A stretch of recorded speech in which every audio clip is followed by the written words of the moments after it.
Monday morning, 9 o'clock. You open your calendar. The entire week is packed with other people's meetings and other people's urgent requests. You can't remember the last day you decided what to work on. At the year-end review, the panel asks, what did you drive this year? You scroll through 500 plus completed tickets, and not one of them has your name on the first line. The colleague next door shipped less than you, but all 3 projects he presents were started by him. Here's the difference that hurts. You answer questions other people write. He writes the questions. However fast you answer, the score goes on the question writer's sheet. About who moves whom, Sun Tzu needed only 1 line in Weak Points and Strong. Today we break it down. In Lionel Giles's translation, the clever combatant imposes his will on the enemy, but does not allow the enemy's will to be imposed on him. On the battlefield and in the meeting room alike, initiative doesn't go to the strongest. It goes to whoever sets the field first, the line right before it lays the ground. Whoever is first in the field and awaits the coming of the enemy will be fresh for the fight. Whoever is second in the field and has to hasten to battle will arrive exhausted.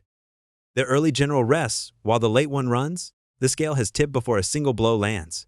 Boundary first. This episode is not about dodging work.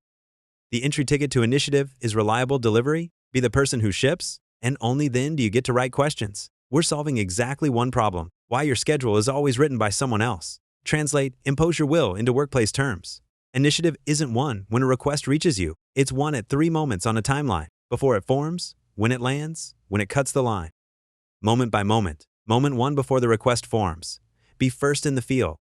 Requests aren't born on your desk. They're born in planning meetings, kickoff reviews, a manager's offhand remark. By the time the document reaches you, the problem is framed and the borders are drawn. The battle is already over. 1 sentence at the framing stage outweighs 10 days of overtime at the execution stage. Moment 2 when it lands. Swap how for what. Before accepting, ask 3 questions. Whose problem does this solve? What happens if we don't? How do we measure success? Then offer 2 or 3 options, each with a price attached, and let them choose a route on your map. That's imposing your will not by force, but by making people walk into your plan on their own. Moment 3, when something cuts the line, put a price on it. Urgent is not a free pass. Answer: sure, the cost is Project A, slips 3 days. Your call. That's not a refusal. It makes everyone who moves you see the cost of moving you. Time without a price tag gets taken freely by anyone. 1 red line: imposing your will is not manipulation. No blame shifting, no ticket dumping, no hiding behind initiative. You must first be the steadiest pair of hands. That's when people trust you with the pen that writes the questions. Now the most expensive illusion, said out loud. Do good work, and one day it'll be my turn to decide. It won't. Initiative is never handed out by seniority. The question writer's seat has no waiting list. It checks one thing only: were you in the room where the problem got defined? Here's a typical scene, a composite case, stitched together from many people's stories. You've probably watched some version of it happen. Back-end engineer Zhao is the team's most useful pair of hands. 500 plus tickets in 2 years, fastest responder, first to grab anything marked urgent. At the promotion panel, 1 question: which of these did you drive? He freezes for 30 seconds and can't name one. A colleague at the same level handles half his volume, yet presents 3 projects he initiated himself because he answers those 3 questions before accepting anything, and the product manager eventually starts bringing him problems instead of answers.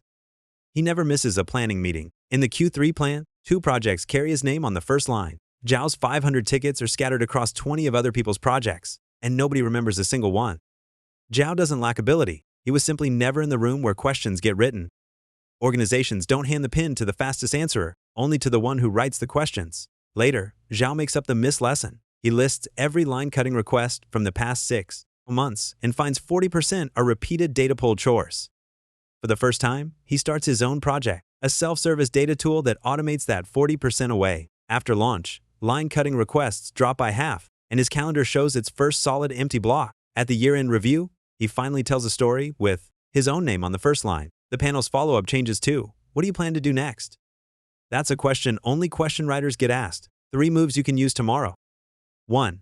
Visit the place where requests are born. Next week, find the upstream meeting behind your tickets, planning, review, any of them. Show up once and speak once at the what stage. 2.